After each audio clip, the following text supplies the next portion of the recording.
नमस्कार साथियों, एक बार फिर से आप सभी का हार्दिक स्वागत है आपके ही अपने निःशुल्क यूट्यूब प्लेटफॉर्म के ऊपर। आपके कुछ सवाल ऐसे थे कि सर कुछ टॉपिक्स में हमें प्रॉब्लम हो रही है, तो क्यों ना एक ऐसी क्लास ली जाए जिसमें कि आपके मिसलेनियस, जिसे अपन विविध कहेंगे, आपके सभी प्रकार के सवाल हैं मिक्स में आपके पास आ जाएं, लिटरेटम्स भी आ जाएं, आपके अलग अलग तरीके के सवाल भी उसके अंदर आपके लिए जा सकते हैं। तो उसी पैटर्न में आपके लिए मैं लेकर आया हूँ आज यहाँ पर एक ऐसी क्लास जो आप ही बच्चों के सवाल हैं, और इसे अपन इस नाम से जान सकते हैं। क्या बोलेंगे बेटा जी इसे आपका वहां पर? मिसलेनियस। और जब मिसलेनियस की आप बात करेंगे तो मिसलेनियस को अपन हिंदी में कहना चाहें तो इसे क्या कहेंगे? आपका विविध कहेंगे। अपन ये कह सकते हैं कि सारी चीजें कैसी रहेंगी आपकी वहां पर? मिक्स रहेंगी। तो बिना देरी किए बिना इसके वहां पर वन बाय वन एक एक करके अपन वहां पर क्वेश्चंस डालना स्टार्ट करते हैं, आपका सोल्व करना स्टार्ट करते हैं। पहला सवाल आपके सामने, पहले आप इसे सोल्व करिए, उसके बाद मैं आपको बताता हूं। यहां पर सवाल है कि the sun smile down on the meter. ठीक है, तो यहां मीनिंग क्या निकला बेटा कि जो सूर्य है, सूर्य मुस्कुराने लगा। किसको देखकर मुस्कुराने लगा? वहां पर आपका जो चारागाह है, जो आपका पाश्चर है, जहां पर पशु ग्रेज करते हैं, चरते हैं। तो यहां गौर करना, ये जो सन है ना, ये किस में काउंट होता है बेटा? आपका नॉन ह्यूमन में काउंट होता है। और यहां पर जो आपका इस्माइल है, इस्माइल क्या है? आपका ह्यूमन एट्रीब्यूट है। तो जब नॉन ह्यूमन के अंदर आप ह्यूमन एट्रीब्यूट डालते हैं तो उसे अपन किसका नाम देते हैं बेटा? आपका पर्सोनिफिकेशन का नाम देते हैं। तो पहला सवाल अपना सोल्व होता है। यहां पर सव लाइक एज के साथ में कोई कंपैरिजन नहीं है, इसमें कोई भी तुलना सव लाइक एज के बगैर भी नहीं है। इसमें वहां पर वर्ड्स के बीच में अगर आप गौर करते हैं तो आपके पास में कोई वाउल साउंड्स का रेपिटेशन देखने को नहीं मिलता है। चलिए अगले सवाल की तरफ, कि Sally sells she shells by the seashore. बहुत बहुत ज्यादा पॉपुलर एग्जांपल है और बहुत जगह पूछा गया है। आप डिफरेंट वेबसाइट्स पे तलाश कर सकते हैं, डिफरेंट बुक्स में देख सकते हैं, गाइड बुक्स में, रेफरेंस बुक्स में, अलग अलग आपके इंस्टीट्यूट्स के पेपर्स में आपको देखने को वहां पर सवाल मिलेगा। अगले ने यहां पर हमें दिया क्या, उसको चेक करना जरा। यहां पर देखना बेटा, सह साउंड है। यहां पर देखिएगा, यहां क्या है आपका? सह साउंड है। यहां पर फिर देख लीजिएगा क्या है? सह साउंड है। फिर यहां पर देख लीजिएगा क्या है आपका? सह साउंड है। तो ये जो सह है वो एक कॉन्सोनेंट साउंड, एक व्यंजन ध्वनि, और व्यंजन ध्वनि है वो शब्दों के कहां रिपीट हो रही है बेटा? आपका शुरू में रिपीट हो रही है, आपका स्टार्ट में रिपीट हो रही है। तो जब आपका जो कॉन्सोनेंट साउंड है शब्दों के शुरू में रिपीट होता है, उसे अपन क्या कहते हैं? आपका वहां पर एलिटरेशन कहते हैं। हिंदी में अपन क्या कहेंगे? आपका उसे अनुप्रास अलंकार कहेंगे। तो अपना आंसर ये रहा। बाकी चीजें अपन काटते हैं यहां से। जैसे राइम की अपन बात करते हैं, तुकबंदी की, तो इसमें वहां पर कोई म्यूजिकल क्वालिटी है वो मिलती जरूर है आपका, ठीक है, लेकिन उसमें राइमिंग एंड राइम वगैरह हमें कुछ बताया नहीं है। इसमें वहां पर वर्ड्स के बीच में हमें किसी वाउल साउंड का रेपिटेशन देखने को नहीं मिलता है। कॉन्सोनेंट्स है वो वर्ड्स के बीच में आपका कॉन्सोनेंट साउंड्स हैं, उनका रेपिटेशन होता है। तो हमें कॉन्सोनेंट साउंड्स का रेपिटेशन तो मिला है, लेकिन कहां मिला है? वर्ड्स के स्टार्ट में मिला है। चलिए अगले क्वेश्चन की तरफ आपका, her laughter was a melody in the quiet room. उसकी जो हंसी है, लाफ्टर का मतलब बेटा क्या होता है? आपका हंसी है। वो हंसी वहां पर कैसी है? आपका वहां पर काफी अच्छी है, मधुर है, काफी आपका बेटर वहां पर देखने को मिलती है, या फिर मेलोडियस आपको वहां पर देखने को मिलती है। क्वाइट रूम का मतलब जो एक शांत कमरा है जिसमें कंपोज्ड है, काम मैनर है, उसके साथ में से आपका वहां पर जोड़ा गया है। तो उसकी जो हंसी है उसे एक मेलोडी के रूप में देखा गया। कहां पर? आपका उस शांति प्रिय कमरे के अंदर। तो गौर करना, यहां पर जो हर लाफ्टर है, उसकी हंसी है, उसको आप गौर करें तो यहां पर एक्स है, ये डिनोट कर सकते हैं। और उसे किसका रूप दिया गया? आपका वहां पर ए मेलोडी का रूप दिया गया, जो क्या है? आपका वाई है। तो मैं यहां साबित कर सकता हूं ना कि X is equal to Y. Comparison है, दोनों डिफरेंट चीजें हैं। मेलोडी अलग है, उसका लाफ्टर क्या है? अलग है। एक्स को वाई के बराबर बता दिया, वाई को एक्स के बराबर बता दिया। डिफरेंट ऑब्जेक्ट्स के बीच में कंपेरिजन है, बिना सव लाइक एज के। सव लाइक एज का इसमें कोई मूल्य नहीं है। तो ये जो कंपेरिजन किस में जाएगा बेटा? आपका वहां पर मेटाफोर में जाएगा। यहां पर सव लाइक एज के साथ में कंपैरिजन नहीं है। यहां पर आपका वहां पर मानवीकरण की अवस्था है, उसका भाव इसमें देखने को नहीं मिलता है। इसमें कहीं पर भी आपका विरोधाभास, ऑक्सीमोरन का, ऑक्सीमोरन मत बोलना बेटा, ऑक्सीमोरन भी नहीं बोलेंगे, जो विरोधाभास है वो भी हमें देखने को नहीं मिलता है। चलिए चौथे सवाल की तरफ, the rain tapped like fingers on the window. जो आपकी बारिश है, बारिश ने क्या किया वहां पर? आपका जो फिंगर्स के भांति, या फिर ये कहें अंगुलियों की भांति, क्या किया? विंडो के ऊपर या फिर आपका खिड़की के ऊपर टेप किया, टप टप टप, टैप टैप ऐसा, या फिर कट कट कट ऐसी आवाजें वहां पर निकाली। तो आप गौर करना इसके अंदर। पहली बात तो अपन देखते हैं कि यहां पर अपने पास में कंपैरिजन है। कंपैरिजन किस चीज का है? रेन टेपिंग का कंपैरिजन है। और किसके लिए वहां पर? आपका जैसे वहां पर फिंगर्स आती हैं, फिंगर्स कहां आती हैं? आपका विंडो के ऊपर आती हैं, आपका खिड़की के ऊपर जो आपकी अंगुलियां हैं वो नोक करती हैं, खटखटाती हैं। ठीक उसी प्रकार से बारिश की जो बूंदें हैं वो क्या कर रही हैं आपका टिप टिप टिप, आपने गाना सुना होगा टिप टिप बरसा पानी, लाइक दैट, इस तरीके से। तो ये जो साउंड्स है इनका क्या हुआ आपका कंपैरिजन हुआ, किसकी मदद से हो रहा है आपका लाइक की मदद से। तो एक्स का वाई से कंपैरिजन है, लेकिन लाइक जो कनेक्टर है वो इसमें यूज हो रहा है, तो हम यहां किसमें जाएंगे आपका सिमिले में जाएंगे। यहां पर लाइक दे दिए तो मेटाफोर होने का सवाल है ही नहीं, अतिशयोक्ति का कोई भाव इसमें नहीं है, वर्ड्स के बीच में आपके वाउल साउंड्स का इसमें रेपिटेशन हमें देखने को नहीं मिलता है। अगर यहां पर मैं बात करूं पर्सोनिफिकेशन की तो उधर में जा सकता हूं, लेकिन वो मेरे पास ऑप्शन में अवेलेबल नहीं है बेटा जी। नेक्स्ट पे आ जाएं, the wind whispered through the trees, जो हवा है वो क्या करने लगी आपका कानाफूसी करने लगी, और पेड़ों के मध्य से पेड़ों के बीचों बीच से करने लगी। तो यहां पर आप ट्राई करना चाह रहा अपने पास में आपने गौर किया हो तो ये जो पैटर्न आया कौन सा बताओ आपका वहां पर, ये जो वाला पार्ट है विंड, विंड क्या है आपका नॉन ह्यूमन है, और इसके साथ में विस्पर्ड कानाफूसी करना, बताओ ये क्या है आपका वहां पर ह्यूमन एट्रीब्यूट है। ठीक है, तो नॉन ह्यूमन में ह्यूमन एट्रीब्यूट डालना मतलब किसके बराबर है बताओ, देखिए आपका वहां पर पर्सोनिफिकेशन के। लेकिन एक चीज आप गौर करना चाह रहा, यहां वाले पार्ट के अंदर अपने पास में दो चीजें हमें और देखने को मिलती हैं। देखो मेटाफोर है, ये तो नहीं होगा आपका, किसी रूप में नहीं होगा, लेकिन आप चेक करें तो यहां पर आपके पास में क्या है बेटा वह साउंड है, और यहां पर शुरू में देखो क्या है आपका वह साउंड है। तो ये किसके नजदीक जा सकता है अलिटरेशन के। ये मेरा पहला आंसर है, ये नहीं मिलता तो मेरा आंसर क्या बन जाएगा वहां पर अलिटरेशन बन जाएगा। और साथ में जो विस्परिंग साउंड होती है इसे मैं अत्यानुप्रास का नाम भी दे सकता हूं। तो ये विस्परिंग जो एस्पेक्ट है वो किसमें जाता है आपका ओनोमेटोपिया में भी जाता है, मतलब अत्यानुप्रास में। तो कुल मिला के इसमें एक से ज्यादा आंसर्स हैं आपके, लेकिन जो पहली प्राथमिकता वो पर्सोनिफिकेशन को मिलेगी, दूसरी आपका अलिटरेशन को मिलेगी, और तीसरी आपको वहां पर किसको मिलेगी ओनोमेटोपिया को मिलेगी। ठीक है, अगली बात पे आ जाए आपका वहां पर क्वेश्चन नंबर 6। हाँ ये जरूर है कहीं डाउट हो जाता तो यहां पर इन तीनों में से हमें छांटना हो तो हम किसका आंसर देंगे आपका वहां पर पर्सोनिफिकेशन का। क्वेश्चन नंबर आपका 6 देखिएगा, fleet feet sweep by sleeping geese. ये गीज गीज नहीं पढ़ा जाएगा बेटा, इसे क्या पढ़ेंगे आपका गीज पढ़ेंगे। तो इसमें मुझे हिंदी अर्थ नहीं निकालना, देखो कितना सरलता के साथ में अगले ने मुझे दिया है। यहां पर जो फ्लीट है, फ्लीट के अंदर मैं देखता हूं तो यहां पर मेरे पास में बड़े ई की साउंड है, फीट में देखता हूं तो बताओ यहां पर मेरे पास में बड़े ई की साउंड है, या स्वीप में देखता हूं तो मेरे पास में बड़े ई की साउंड है। यहां पर आप देखते हैं कि स्लीपिंग इसमें भी मेरे पास में क्या है बड़े ई की साउंड है, और यह गीस इसमें भी क्या मेरे पास में बड़े ई की साउंड है। तो देखो एक बार यहां पर आ गया, फिर एक बार यहां पर आपका आ गया, फिर एक बार यहां पर आपका आ गया, एक बार यहां पर आपका आ गया, अब एक बार यहां पर आ गया। तो ये साउंड कौन सा है वाउल साउंड है, स्वर ध्वनि है। और स्वर ध्वनि कहां हो रहा है वर्ड्स के बीच में रिपीट हो रहा है। अगर स्वर ध्वनि आपका वर्ड्स के बीच में रिपीट हो रहा है तो उसे अपन किसका नाम देते हैं बेटा आपका असोनेंस का देते हैं। अगर यहां पर यही आपका स्वर ध्वनि है वो वर्ड्स के कहां होती है आपका शुरू में होती है, या व्यंजन ध्वनि शुरू में होती है तो वो वहां पर एलिट्रेशन में आता है जो यहां नहीं है। अगर व्यंजन ध्वनि शब्दों के बीच में रिपीट होती है तो कॉन्सोनेंट्स में, जो भी यहां पर नहीं है, तुकबंदी की इसमें कोई बात वहां पर नहीं की गई है। चलिए अगले सवाल की तरफ आपका कि you blank finish the report by Friday. ये मॉडल ऑक्सिलियरी का सवाल है, तो एक बार नजर डाल लीजिए कि इसमें कुड आएगा कि मस्ट आएगा कि माइट आएगा या फिर आपका वुड वहां पर देखने को मिलेगा। अगला आपको क्या रहा है इसको पढ़ना बेटा जरा यहां पर आपका कि आपको क्या करना है, इस रिपोर्ट को इस प्रतिवेदन को खत्म कर लेना है। और कब तक खत्म कर लेना आपका वहां पर शुक्रवार तक खत्म कर लेना है, टिल दिया है। इसका मतलब आपके ऊपर आउटर प्रेशर है, आपके ऊपर एक बाहरी दबाव है, एक बाहरी प्रेशर आपको वहां पर देखने को मिलता है। तो जो आउटर प्रेशर होता है कि आपको करना ही पड़ेगा, आपका ऑब्लिगेशन है, आपके लिए ऑब्लिगेटरी है, आपके लिए कंपलसरी नेचर है, वो हमें किस में देखने को मिलता है मस्ट में देखने को मिलता है। कुड तो बेटा किस में आता है पास्ट कैपेबिलिटी में आता है, माइट रिमोट पॉसिबिलिटी में आता है, वुड किस में आता है आपका पास्ट हैबिचुअल एक्शन में आता है। चलिए क्वेश्चन नंबर 8 की तरफ, blank I borrow your pen, क्या मैं आपके पेन को उधार ले सकता हूं। तो आप अगले से परमिशन ले रहे हैं, अनुमति मांग रहे हैं। और बेटा जो अनुमति है वो कैसी है आपकी यहाँ पर इनफॉर्मल नहीं बल्कि फॉर्मल परमिशन है आपका। अगला चाहे तो आपको देगा, नहीं चाहे तो अगला नहीं देगा। ये डिपेंड करता है अगले की मर्जी के ऊपर, अगले की इच्छा के ऊपर डिपेंड वहां पर करता है। तो जब सामने वाले से ऐसी परमिशन आप लेते हैं तो किसमें जाता है आपका वहां पर में जाता है। शुड तो सजेशन के लिए आता है, केन है जो इनफॉर्मल परमिशन है, अनौपचारिक अनुमति के लिए लिया जाता है।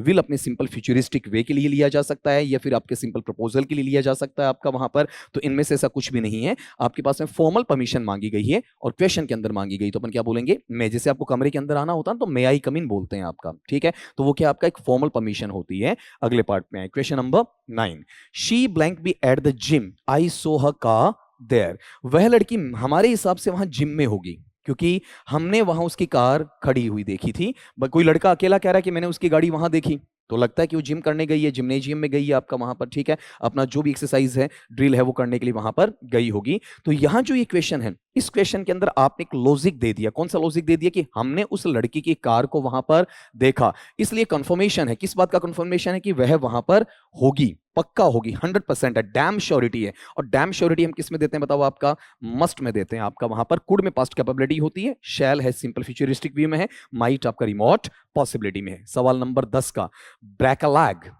ब्रैकलैग का मतलब क्या होता है बेटा आपका? वहां पर वैसे तो ये होता है कि किसी का टांग वगैरह का टूटना, ठीक है, या फिर किसी का पैर का टूटना, वो क्या होता है आपका? वहां पर ब्रैकलैग होता है। लेकिन गौर ये करना, जब आप सिंपल मीनिंग लोगे, ये इडियम है आपका, ठीक है, लोकोक्ति या मुहावरे के अंदर जब आप सिंपल मीनिंग की बात करते हो तो कहीं पर वो शूटेबिलिटी में फिट नहीं बैठता, कहीं पर भी अच्छे तरीके से उसे आप डील नहीं कर सकते हैं। जब आप ब्रैकलैग की बात करते हैं तो इसका मीनिंग क्या निकलता है? आपका मेटाफोरिकल निकलेगा। लाक्षणिक या लक्षणा शब्द शक्ति है, उसके आधार पर इसका मीनिंग आपका वहां पर दिया जाना चाहिए। तो जरा चेक करना इसमें कि इसका मीनिंग क्या है। गुड लक मतलब अच्छा सौभाग्य है, या गेट इंजर्ड घायल होना है, या हरी अप जल्दबाजी करना है, या स्टॉप टॉकिंग बातचीत करना बंद कर देना है। तो एक बार थोड़ा सा आप इस पर नजर डाल दीजिए ताकि मैं आपको बता पाऊं कि यहां पर ब्रैकलैग, इसमें कीवर्ड आपको काम में लेना। अगर कीवर्ड आपको पता है तो आपको परेशानी होनी नहीं है।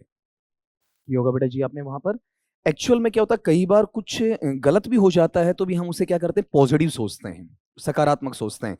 तो वहां पर इस ब्लैक का टूटना मतलब किसी भी चीज का वहां पर हल्का सा ब्रेक कर देना, वो वहां पर क्रिश्चियनिटी में, हिंदू समाज में, हमारी सनातन संस्कृति में से नहीं माना जाता, लेकिन क्रिश्चियनिटी में जो ईसाई धर्म है उसके अंदर साफ साफ कहा जाता है कि हमारे लिए क्या एक सौभाग्य लेकर आएगा, एक फॉर्च्यून लेकर आएगा। कहीं किसी का खात्मा हुआ तो कहीं किसी पर शुरुआत भी आपकी होगी। रेनेसांस है वो हालांकि इसके खिलाफ था, नियो क्लासिसिज्म है वो भी इसके खिलाफ वहां रहा, रोमांटिक एज भी इसके खिलाफ बेटा वहां पर रही है। लेकिन कुल मिला के हमें तो वो मीनिंग देना ना जो अगला हमें वहां पर बताएगा। तो यहां पर लेग का टूटने से, इंजर्ड या घायल होने से मतलब नहीं है, जल्दबाजी करने से मतलब नहीं है, बातचीत बंद करने से मतलब नहीं है। ये आपको सीधा सीधा याद करना पड़ेगा। किसके लिए? गुड लक, जब आप किसी के लिए अच्छा भाग्य है उसकी बात वहां पर करते हैं। क्वेश्चन नंबर आपका 11, बाइट द बुलेट। ठीक है, अब गौर करना, बाइट का मतलब क्या होता है? काटना होता है। ठीक है, बाइट का मतलब वहां पर किसी चीज को लेना और अपने दांतों से काटना होता है। किसको काटना बेटा आपका वहां पर? बुलेट को काटना। ठीक है, बुलेट का मतलब गोली है। तो आप गौर करो वहां पर, जब आप क्या करते हैं कि कोई भी आपके पास में मटेरियल है, कोई भी आपका मैनर है, ठीक है, जो हार्ड होता है, जैसे मेटल है आपका, बुलेट है तो गोली क्या आपका एक वहां पर हार्ड है, और उस हार्ड को आप कहां रखते हो? दांतों के अंदर रखते हो, उसे चबाने की कोशिश करते हो, तो उस वक्त क्या है बताओ? देखिए आपका, आपके दांतों को दर्द होगा, पहली बात। दूसरी बात, अगर आपने बुलेट है मुंह में डाली, उसको आपने क्या किया? वहां पर मुंह में रखा है, अंदर तक दबा लिया है, मरने के कगार पर आ जाते हैं। ठीक है, कहीं और जगह आपको इंजर कर दिया गया है, घायल कर दिया गया है, आपके वहां पर घाव है, उसके अंदर आपका दर्द आपको वहां सहना पड़ता है। तो बाइट का मतलब काटना है, तो काटने का मतलब दांतों से चबाते हैं तो दर्द होता है। अगर गोली मुंह में किसी ने मारी है तो आपको पीड़ा होगी, मरने के कगार पर पहुंच जाते हैं। कोई घाव लग जाता है, वहां पर भी समस्या आती है। किसके लिए आती है? आपका वहां पर दर्द के लिए आती है। तो जब भी आप क्या करते हैं कि बुलेट को बाइट करते हैं, मतलब सीधा सीधा सोरो से या सफरिंग से या पेन से, उनसे लिया जाएगा, दर्द से लिया जाएगा। तो अपन देखते हैं इसमें जुड़ा हुआ कौन सा आपका। ईट क्विकली, क्या वहां पर इस गोली को जल्दी से खा लोगे? नहीं ना। अवॉइड कॉन्फ्लिक्ट, कोई भी द्वंद्व है उससे बचने की कोशिश करोगे? नहीं ना। चू लाउडली, जोरदार तरीके से उसे चबाओगे क्या? नहीं ना आपका। ठीक है, तो एक्चुअल में क्या करते हो आप? जैसे तैसे करके जो पेन या दर्द है उसे क्या करते हो? एंड्योर करते हो, मतलब सहन करते हो, बर्दाश्त करने का काम करते हो। क्वेश्चन नंबर आपका 12, फिर से एक ईडियम आया। आज के इन 15 सवालों में कुछ ईडियम शामिल किए में, तो बहुत अच्छी बात है कि आप बच्चों के ईडियम वहां पर तैयार हो ही जाएंगे आपका। तो चेक करना अपना सवाल वहां पर क्या है कि स्पिल द बीन्स। स्पिल का मतलब होता है बेटा बिखेरना। बीन्स जो आपके वहां पर दाने उनके लिए बोला गया है, ग्रेन्स के जो आपके हैं। तो आप गौर करना कि अपने पास में जैसे ये चीजें मेरी मुट्ठी में है, और मुट्ठी में मैंने क्या कर दिया? यूं फेंक दिया। यूं फेंक दिया, इसका मतलब मेरी मुट्ठी में क्या था वो आप सबके सामने आ गया। उसे क्या कहा जाएगा? स्पिल द बीन्स कहा जाएगा। तो जो आपके पास में दबा पड़ा था, छिपा पड़ा था, आपने छिपा रखा था, उसको लोगों के सामने आपने एक्सपोज कर दिया, उसको लोगों के सामने आपने प्रकट कर दिया, लोगों के सामने वहां पर रख दिया है। तो कभी भी आप अपने रहस्य को, अपने राज को किसी के सामने प्रकट करते हैं, रिवील करते हैं, एक्सपोज करते हैं, उसे क्या कहा जाता है? स्पिल द बीन्स कहा जाता है। तो सीधा सीधा मीनिंग निकलेगा, रिवील मतलब प्रकट करना, किसको? ए सीक्रेट, एक रहस्य को, एक राज को वहां पर प्रकट करना। तो बाकी चीज आप हटा दीजिए यहां से।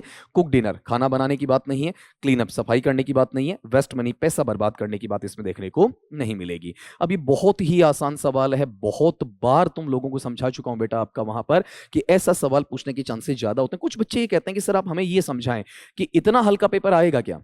मैं फिर कह रहा हूं बेटा कि पेपर का लेवल आप पीछे का उठाकर देख लो, चाहे ये जो लगे 27-28 तारीख को, तो उस वक्त आप देखोगे आपको कहीं भी मेरी बात एक एक चीज याद आ जाएगी कि पेपर बिल्कुल डेफिनेटली क्या आने वाला आपका, इजी आने वाला, बिल्कुल आसान वहां पर आने वाला है। तो चेक करना जरा यहां पर, ए 14 line poem the specific rhyme scheme is a, एक 14 लाइन की कविता। तो आपके सिलेबस में 14 लाइन की कविता एक ही तो लगी हुई बेटा, कौन सा, चतुर्पदशी, मतलब सोनिट है आपका वहां पर, जिसकी एक स्पेसिफिक राइम स्कीम है, मतलब एक विशिष्ट तुकबंदी की योजना देखने को मिलती है। अगर उस पार्ट को अपन वहां पर कहते हैं तो वो जो पार्ट है वो बताओ किस में चला जाएगा, आपका सोनिट में चला जाएगा, चतुर्पदशी में वहां पर चला जाएगा। और ये जो राइम स्कीम वाला पार्ट है ना, वो उस तरीके से जाएगा जैसे आपका इटालियन सोनिट है, पेट्रार्कन सोनिट है, उसका अलग है, जियोकामी द लैंटनी वाला है आपका, फ्रांसिस्को पेट्रार्क वाला है, या फिर आपका टॉमस वोट का है, या फिर विलियम शेक्सपियर का है, एलिजाबेथन है, इंग्लिश सोनिट है उसका अलग है आपका वहां पर, ठीक है। तो इनका जो राइम स्कीम है वो पहले से डिसाइडेड होता है, आइम्बिक पेंटामीटर में भी आपका लिखा जाता है, इनमें वोल्टा भी आपका पाया जाता है। एलेजी दुखद गीत की बात नहीं होती है, हाइकू एक अलग चीज है, लिमेरिक अलग चीज है, दोनों ही डेप्थ में होते हैं, इनको मैं यहां चर्चा नहीं करूंगा।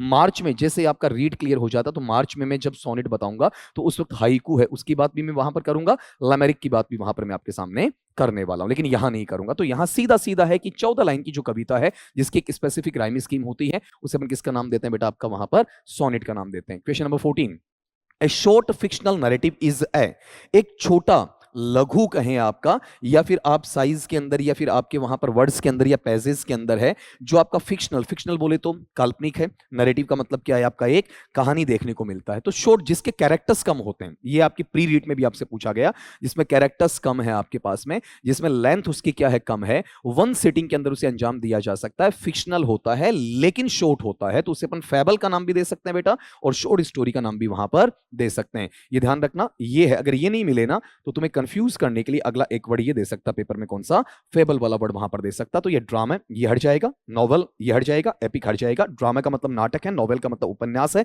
और एपिक का मतलब महाकाव्य है। तो आज की क्लास का अपना वहां पर एक और क्वेश्चन लेते हैं आज के लिए कि a poem morning someone's death is an, ये मैं पहले भी आपको लोगों को करवा चुका हूं कि एक ऐसा पोएम, एक ऐसी कविता है, मॉर्निंग, मॉर्निंग का मतलब यहां पर सुबह से नहीं है, वो एक अलग वर्ड है आपका MORNING वाला। इस मॉर्निंग का मतलब है शोक जताना, रोना धोना, विलाप करना, दुखड़ा जताना आपका। समवन्स डेथ किसी की मृत्यु है, उसके ऊपर किसी के लिए आप दुखद अवस्था में कोई गीत गाते हैं, उसे समर्पित करते हैं, श्रद्धा सुमन अर्पित करते वक्त उसके लिए कुछ गुनगुनाते हैं आपका, वहां पर कुछ लिख देते हैं, तो उसे अपन कहते हैं आपका शोक गीत, जिसे इंग्लिश में क्या कहा जाता है, एलेजी कहा जाता है। ये और तो प्रशंसा के लिए होता है, बैलेड सिंपली एक गाना होता है आपका, और एपिक आपका महाकाव्य होता है। तो आज के सवालों से ये जो 15 आपके क्वेश्चंस आपने निकाले हैं, बड़े फास्ट में निकाले हैं क्योंकि आपका टाइम बहुत ज्यादा कीमती है। मिसलेनियस का ऐसा ही एक पार्ट आपके पास में मैं बेटा और लेकर आ जाऊंगा वहां पर, इसको भी इसमें शामिल वहां पर करूंगा, ये अपने पास में पार्ट 1 रहेगा। अभी भी आपके मन में एक सवाल आया होगा कि सर रीट जो आपका एलिजिबिलिटी का जो अपने पास में वहां पर प्री रीड लगा, उसमें लैंग्वेज सेकंड आपने सोल्व करवा दिया, लेकिन लैंग्वेज फर्स्ट है उसको आपने सोल्व वहां पर नहीं करवाया, तो वो भी मैं करवाऊंगा, इसका एक पार्ट आपको और करवाने वाला हूं, उसके बाद में वो सोल्व करवाऊंगा, रीडिंग कॉम्प्रिहेंशन पे आऊंगा, और आपका मोस्ट अवेटेड कौन सा, इन्फेरेंसेस वाला, उसके सवाल भी मैं आपके लेकर आऊंगा, और वो लगभग करीब एकदम नजदीक लेकर आऊंगा एग्जामिनेशन के, ताकि वो चीज आपके जहन में रहे कि उससे जुड़ा हुआ सवाल आ जाए तो आपको परेशानी ना हो, आपको तकलीफें वहां पर ना हो। कई बार किसी आंसर की में 1 या 2 सवाल इधर उधर बेटा हो जाए, ठीक है, तो उसके बारे में आप ध्यान रखना कि कोई बहुत बड़ी चीज नहीं होती, क्योंकि आपका नेगेटिव फैक्टर काम नहीं करता है, तो उसे सीरियसली आपको नहीं लेना है आपका, ठीक है। और अगली एक और बात कि जो पेपर्स है कि सर फला पेपर आपने सोल्व करवाया कि यू हैव मेड इट, नहीं, कि भाई सर आपका बनाया हुआ नहीं, ये मैं क्लियर कर देना चाहता हूं, बाकायदा कह देना चाहता हूं कि वहां पर इसमें मेरा कोई रोल नहीं है, इसमें मेरी कोई भूमिका नहीं है। तो आपका कोई भी डाउट है तो बाकायदा मेरे सामने रखिएगा, ताकि मैं उसका सोल्यूशन आपको दे सकूं। उम्मीद करता हूं कि आज के 15 सवाल आपको काफी इंटरेस्टिंग भी लगे होंगे, काफी आपके आसान भी लगे होंगे। मिलते हैं इन्हीं के पार्ट 2 के अंदर, और वहां पर इजीली अपन 15 सवाल और करने वाले हैं, और बाद में अपन करेंगे वहां पर लैंग्वेज 1 है ना आपका, उसके 30 सवाल करने वाले हैं, और फिर अपन रीडिंग कॉम्प्रिहेंशन, उसके बाद में इन्फेरेंस पे आने वाले हैं। तो स्वस्थ रहिए, मस्त रहिए, यूं ही पढ़ते रहिए। जल्दी मिलेंगे आपका नेक्स्ट क्लास में, तब तक के लिए सभी दोस्तों को मेरी तरफ से नमस्कार।